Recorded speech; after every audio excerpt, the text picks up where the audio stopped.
தலைவர்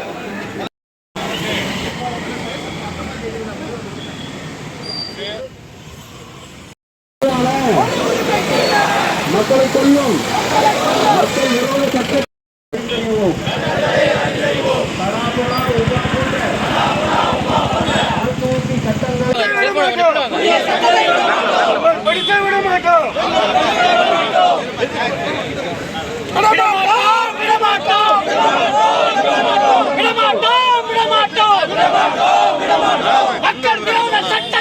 மக்கள்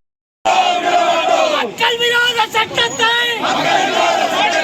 செயல்படுத்த விட மாட்டோம்.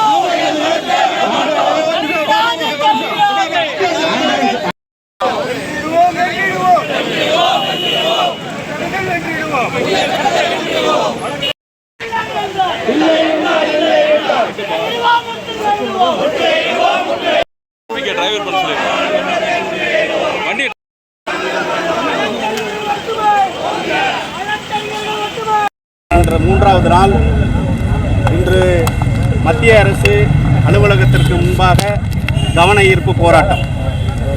இந்த 2 நாட்கள் நடந்த போராட்டத்தின் முதல் வெற்றியாக நமது மத்திய அரசின் முக்கிய மந்திரியான ஒருவர் இந்த பாராளுமன்ற உள்துறை அமைச்சர் அவர்கள் சட்டங்களில் உள்ள இடர்பாடுகள் சம்பந்தமாக எவருக்கும் எந்த பிரச்சனைகள் இருந்தாலும் அவரிடம் வந்து கோரிக்கை விடுவதற்கு ஒரு அவகாசம் கொடுத்து உள்ளார்.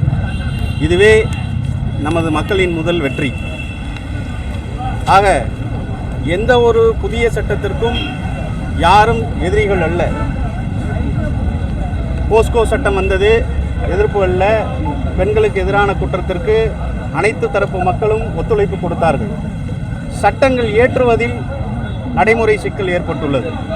அந்த நடைமுறை சிக்கல்களை விவாதம் செய்து அந்த விவாதத்தின் மூலம் புதிய சட்டத்தை அமலுக்கு கொண்டு வர வேண்டும் என்ற ஒரே காரணத்திற்காக தான் இந்த போராட்டமே தவிர எந்த ஒரு அமைப்பிற்கோ எதிரானது அல்ல.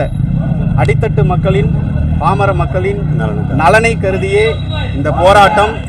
வழக்கறிஞர்களின் ஒற்றுமை இந்த போராட்டத்திற்கு மேலும் வலு சேர்த்து வெற்றியடைய செய்யும் என்று எதிர்கொண்டிருக்கிறோம். இந்த போராட்டத்தின் தொடர்ச்சியாக வருகின்ற 8ஆம் தேதி நமது திருச்சிராப்பள்ளியில் ஒரு மாபெரும் பேரணி, அனைத்து மாவட்ட வழக்கறிஞர்களும் பேரணியாக கலந்து கொள்கிறார்கள். அந்த பேரணியின் மூலம் இந்த போராட்டத்தை வெற்றிகரமாக முடிப்போம் என்று எதிர்கொள்கிறோம்.